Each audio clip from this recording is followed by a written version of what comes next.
So before Christ ascended back into heaven, he left us a mission, right? Does anybody remember what the mission that Jesus left us, what he said to us? What did he say? Anybody remember? Go into all the world and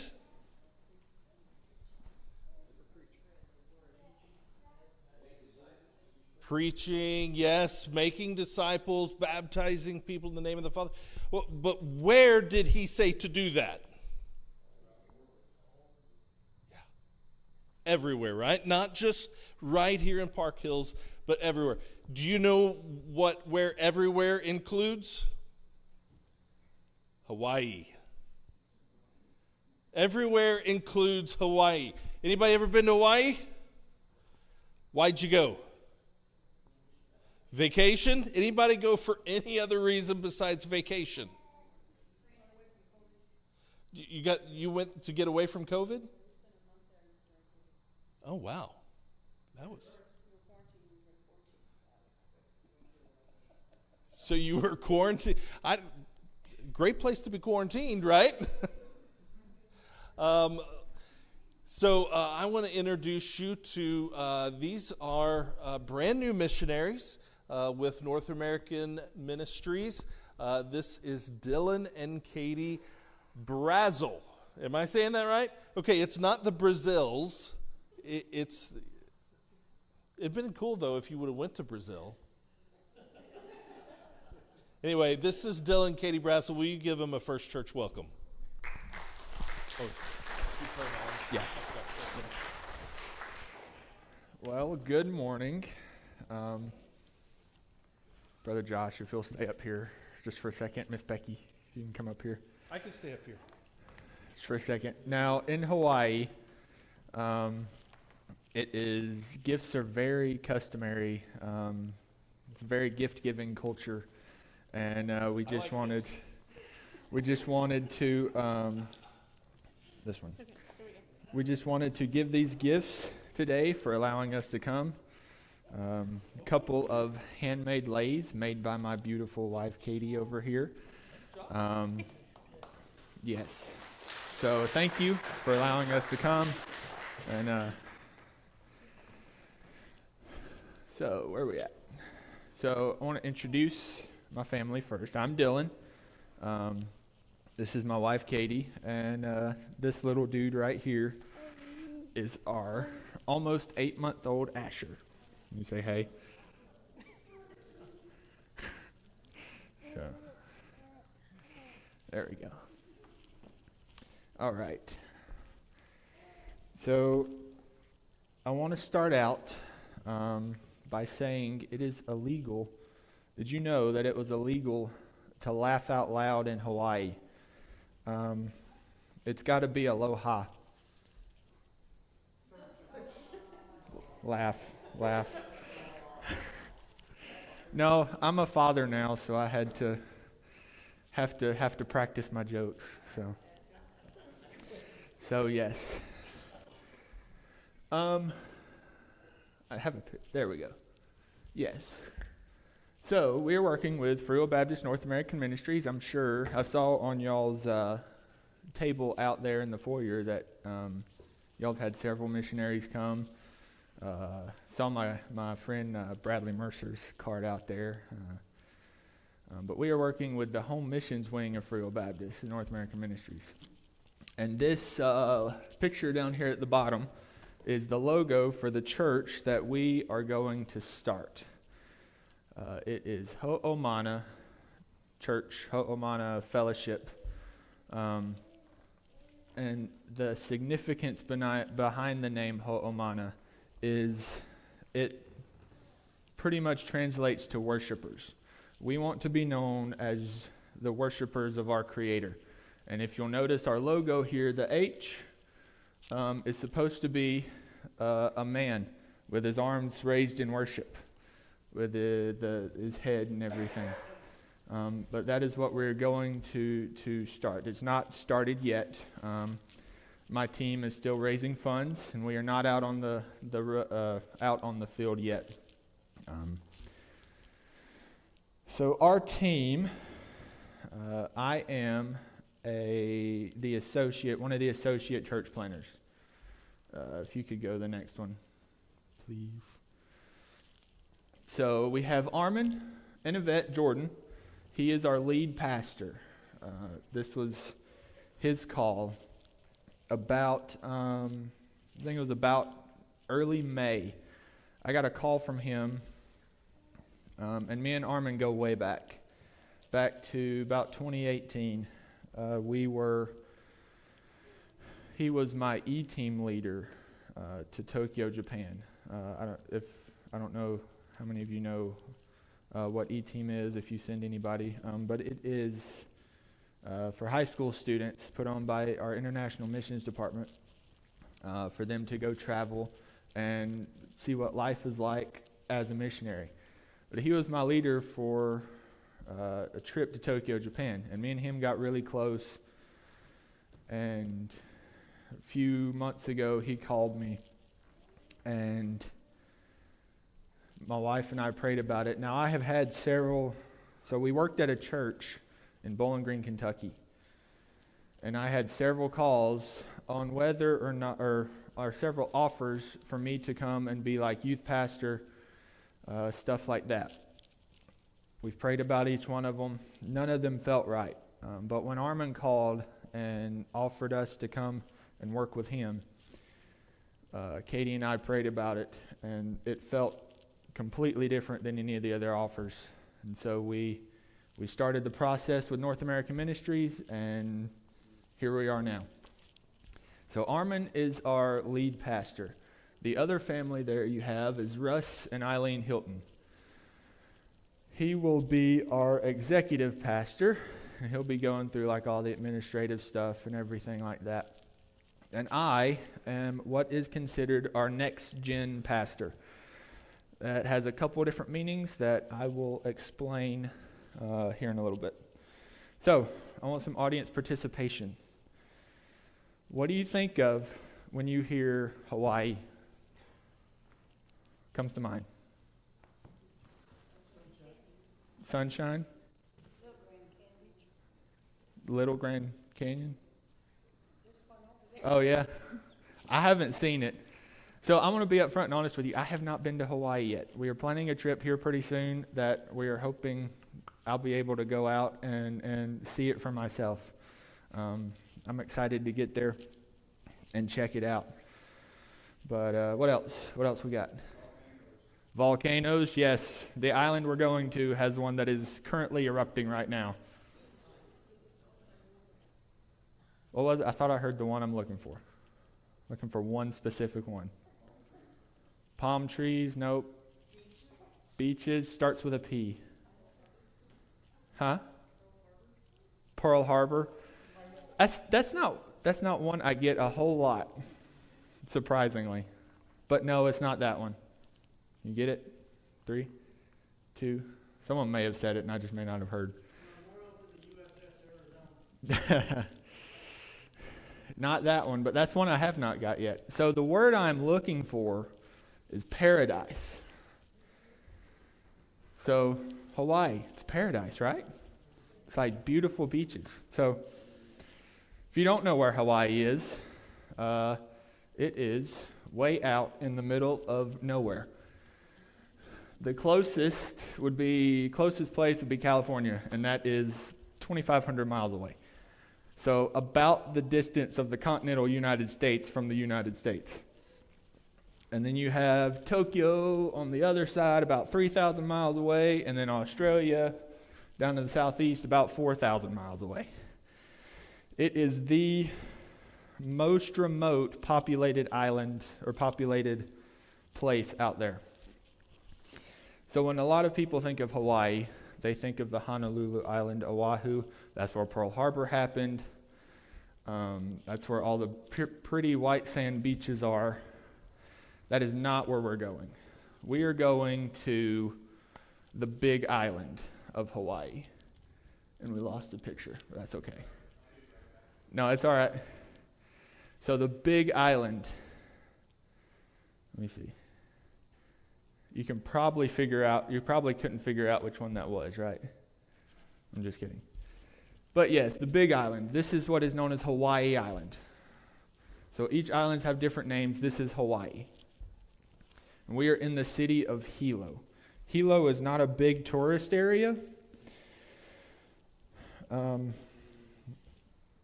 There are two main cities on the island, Hilo and Kona. And the specific area we'll be working in is right outside of Hilo. It is Hawaii Paradise Park.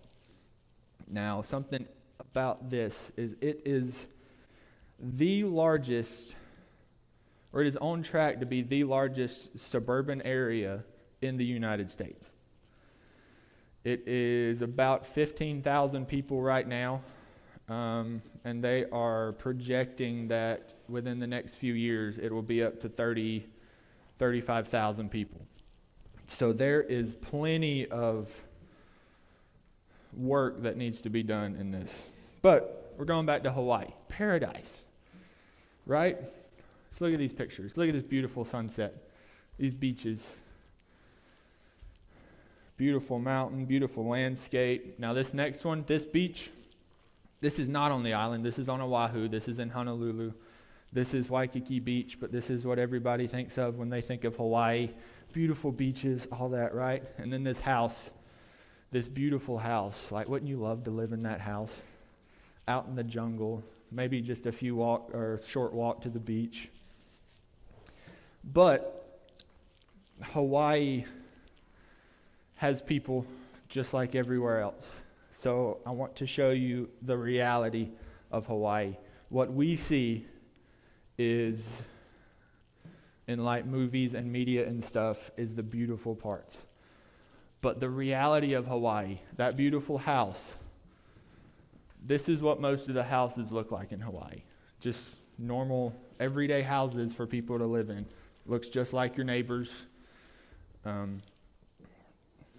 Simple suburban areas. Another big thing in Hawaii is homelessness. Now, if you'll notice, this picture is the same beach that we showed in the last picture. It is another angle of Waikiki Beach. Homelessness is a huge problem in Hawaii because it is by far the most expensive state to live in, because everything has to be imported. Like milk, we were looking the other day, milk is almost $7 a gallon. Bread is almost $6 a loaf. It is absolutely crazy expensive to live in Hawaii. And that just leads people to not be able to afford simple things such as living. I have a couple of pictures here of these tents people are living in, and people just living on the street. It has a rough side to Hawaii. Another thing that is really big in Hawaii is a push for the Pride movement.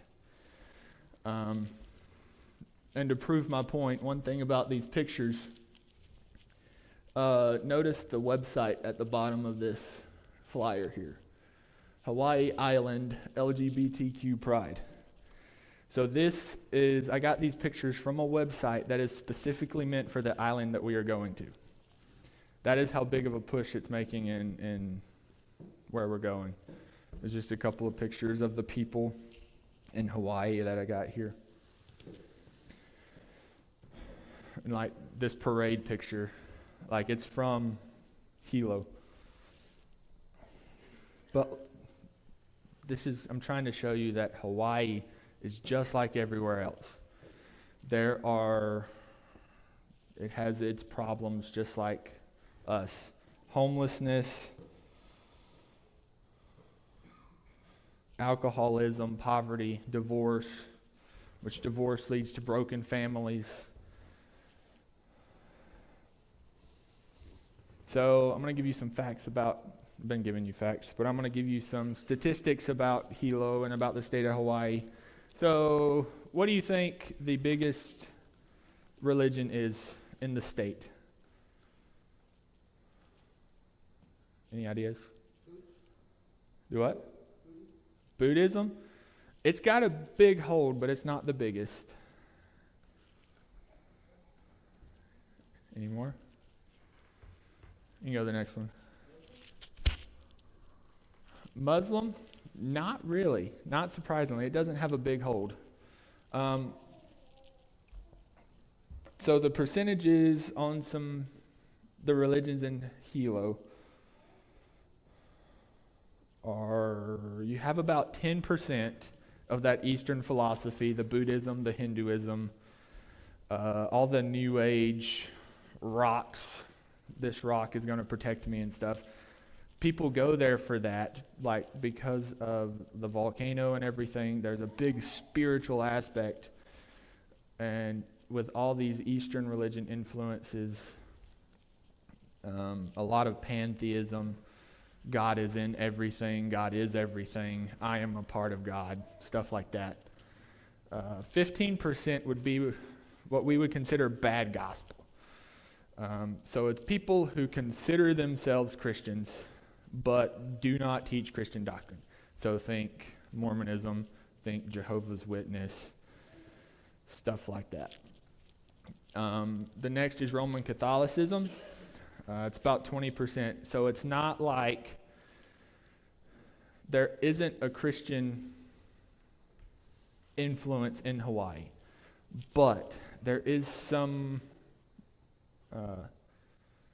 troubling doctrines that the Catholic Church teaches. And the biggest by far is no religion at all. Atheism is at least 50%, and that's me being generous. It's probably even closer to 55-60%. So if you do your math, that leaves 5% evangelical. And you got to think, this is in the United States, a country that was built on Judeo-Christian values. United States is 5% evangelical. Some similar percentages across the country. We have Mexico at 10%, Singapore at 7%, and then Estonia, which is in Eastern Europe, and Egypt are both at around 5%. Now, Egypt was one that blew my mind. One of these countries that are in the Middle East with a heavy Muslim influence has about the same percentage of evangelical Christians as a U.S. state. It's absolutely crazy. That's 1 out of every 20 people. So out of how many people are in here, if you do the math, that would be 2 or 3 people that would probably be Christians. So this shows, what I'm trying to show you is that even in paradise, even in what we consider paradise, people need Christ. Now our goal. So our goal, Brother Josh mentioned it earlier. Just before Jesus ascended into heaven, he gave us a command.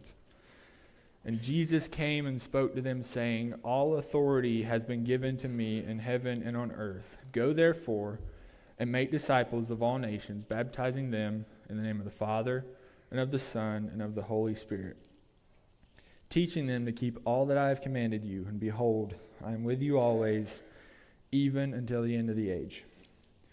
So our goal, I have 3 parts on our goal. And this will be part of my message. So our goal is laid out just 1, 2, 3 in that verse. Make disciples. Our goal, every Christian's goal should be to make disciples. Once we make disciples, we have to baptize those disciples. It is a command given by our Lord. It is an outward expression of what Christ has done in our lives. And then what is important when you make disciples, baptize disciples, those disciples have to be trained. If we do not train our disciples, then we get what happens with the bad gospel, and it is very easy to go off track from what the Bible actually teaches. We are training disciples to make disciples. That is the first part of our goal. It is a repeating cycle. So I make a disciple, train that disciple to make disciple. That disciple goes on and makes 3 more disciples. It's a multiplication aspect. The more disciples we train, the more the church grows. So narrowing it down, the specific way we implement this is the second part of our goal. So I have another verse. It is Deuteronomy 6, chapter 4, or Deuteronomy chapter 6, verse 4. Hear, O Israel, Yahweh is our God, Yahweh is one. You shall love Yahweh your God with all your heart and with all your soul and with all your might. And these words which I am commanding you today shall be on your heart.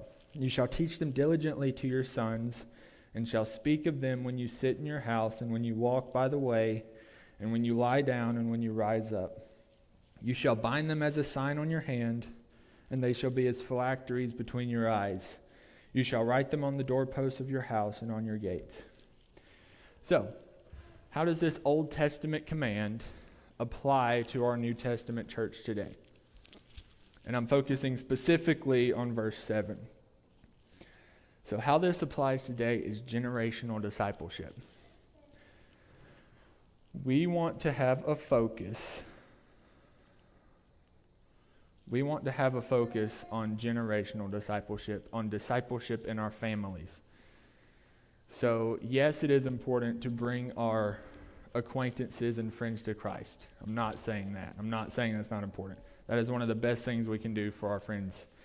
But I would say it is just as, if not even more important, to raise our families in the ways of Scripture.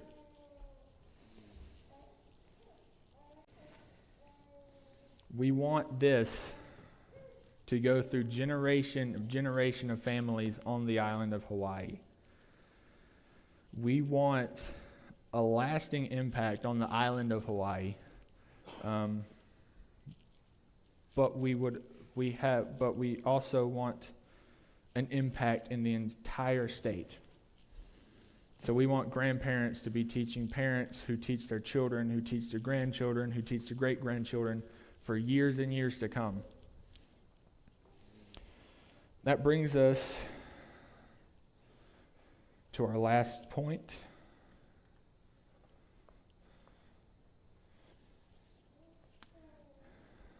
Or here we go. We are meant to train the families in the church to continue to the next generation. So, our goal, part 3, is we want to plant this church and make disciples who make disciples and send those disciples out to plant more churches. So we want to start a church. We want to start Ho'omana Church in Hilo, Hawaii. We want to raise disciples in that church that can eventually go and start one on the other side of the island in Kona, on possibly even the other 7 islands of Hawaii. It would be great if we could have at least one Free Will Baptist church on each of the islands of Hawaii, if not more. So this is specifically why I am going. So I mentioned earlier that I was considered the next gen pastor. This has a twofold meaning behind it. So the first one, next gen pastor. I am the one that is meant to train and teach the next generation. So basically the youth pastor. It'll be my job to go in, work with kids and teenagers, and teach them about Christ and how to be saved. But I am also what's considered a next-gen church planner. So I'm going on, right now it's a 2-year contract, to learn and train and learn how to be a church planner and to eventually go and be lead planners elsewhere, whether it's in the state of Hawaii or somewhere in the United States. So to do this, we need your help. We need your help in two ways. So first of all, prayer. Before you do anything, I would ask you to pray. A few prayer requests here. Start for praying for the people in Hawaii. Pray that God will open their hearts, open their minds, that they will be receptive and, as Jesus said, ready for the harvest. Number two is safety in our travels. I would ask, so we're traveling all over, could be anywhere in the country on any given Sunday. Next few weeks I'm in Missouri, and I got a couple of services in Mississippi, and I got one in Tennessee.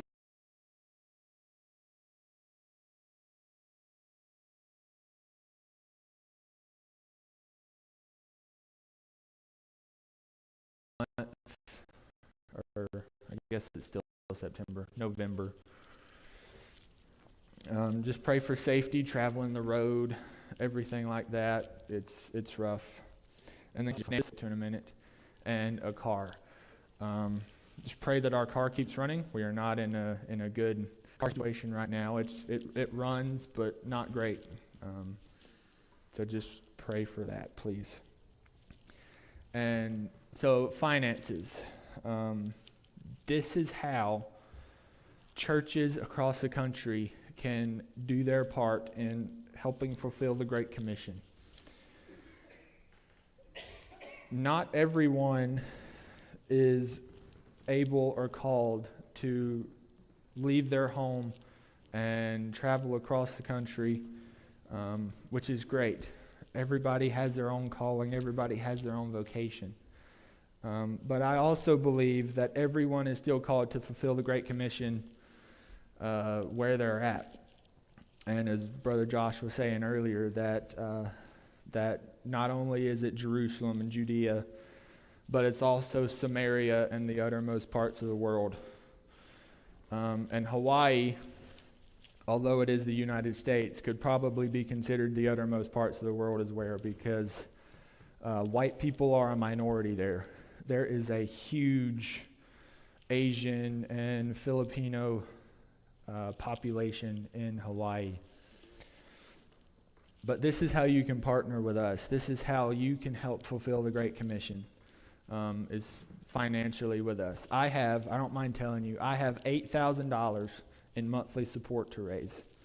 So I've got to have $8,000 coming into my account every month for me to get the okay to travel to Hawaii and start this church. That is, first off, to cover, to provide for my family, because being a full-time church planter in Hawaii, like that will help provide for our family. That's to cover the cost of living. I mentioned earlier that Hawaii is the most expensive state to live in. And it's absolutely crazy. Housing and utilities especially. Absolutely crazy. And that also covers startup costs for the church. Building, sound equipment, outreach stuff, all that costs money. But the way we need that is our faith promise commitments. So there's two ways you can do it. You can do it online, or you can do it with the cards. Josiah, if you can go ahead and start passing them out. My brother-in-law Josiah is with us today. He is going to pass out our prayer cards. I don't have very many of the Faith Promise cards. If you would rather do it with the Faith Promise cards, see me after. I have some at my table. But if you would like to give online, I have the QR code there. There is a QR code on the back of our prayer cards that you can scan. It'll take you to the website. You'll put my name in the drop down and fill out all your information, and that goes safely and securely to North American Ministries, and it starts automatically giving to my account. So what we need to get my $8,000 a month, or to get the $8,000 a month, is 160 families at $25 a month. So let's see, that is 5 Starbucks coffees probably being generous there. It's probably closer to three Starbucks coffees a month. So 160 families at $25 a month. If the Lord lays it upon your heart, you can do two, do 50 a month. That's 2 families coming from one person. And then 20 churches at $200 a month. If we get these, this will allow me to get the okay to officially move to Hawaii. So I just want to thank y'all for allowing us to come and share. We will be praying for y'all as y'all pray for us. We have enjoyed service today, and so I appreciate it. Thank you.